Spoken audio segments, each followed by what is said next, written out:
The next thing is to use your ruler to join Lagos to Ibadan using a straight line. So with your ruler,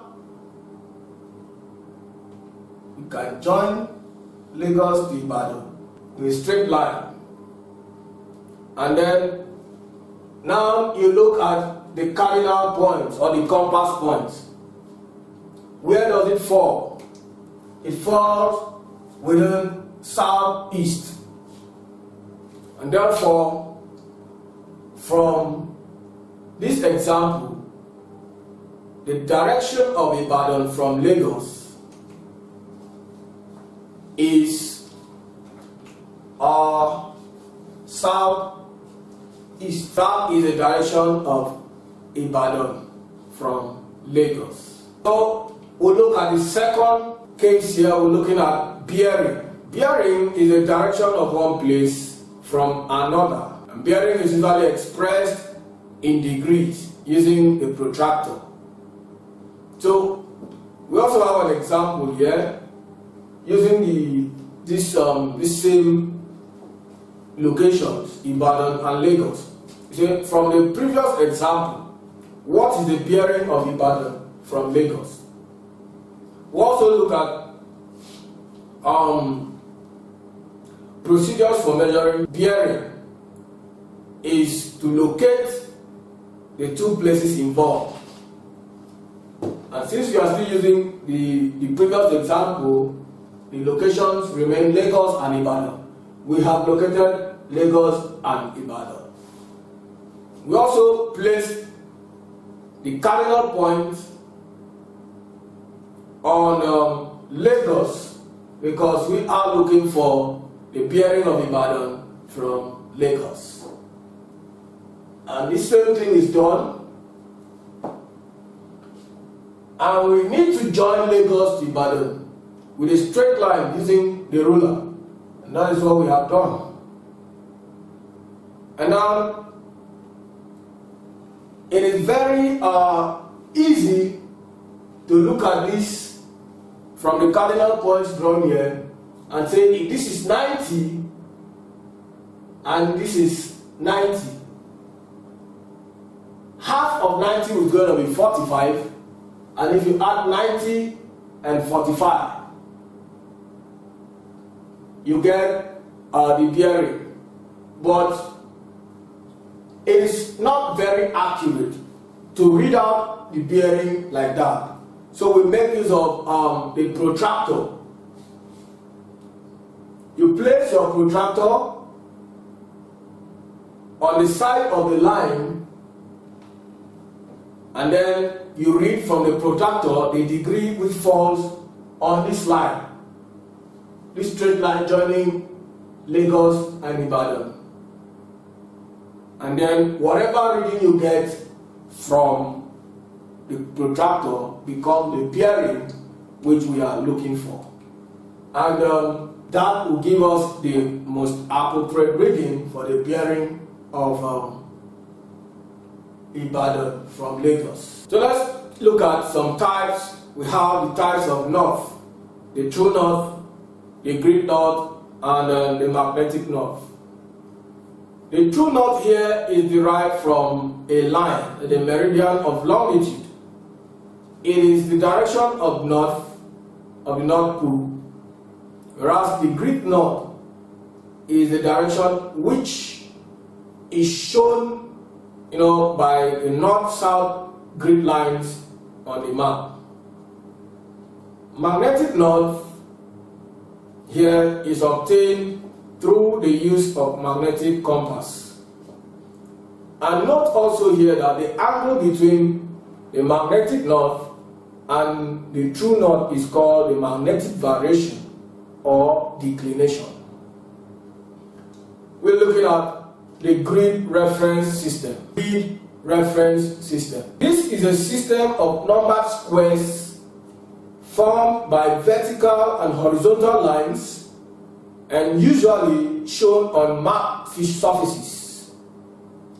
It helps one to determine the position of a place accurately and to enlarge or reduce a map. Vertical grid lines are numbered eastward and are usually called eastings, while the horizontal grid lines are called northings because they increase in value northward. And you can see what the grid system looks like here. There are methods of representing reliefs on maps, and we'll be looking at that shortly. Okay, let's consider methods of representing relief features on the map. Now, relief of an area refers to the physical features of that area.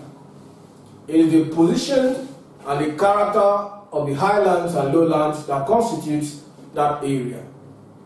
And they include features like valleys, spurs, pass, knoll, conical hills, etc. The following methods are used to represent reliefs on maps. 1. Contour. Contour are lines drawn on to join places of equal height or altitudes on the map. The sea level is taken usually as the starting point in all measurements in meters or feet. And this is what we call the contour. The contour has intervals. It could be the interval we're talking about, the difference between one contour and the next contour line.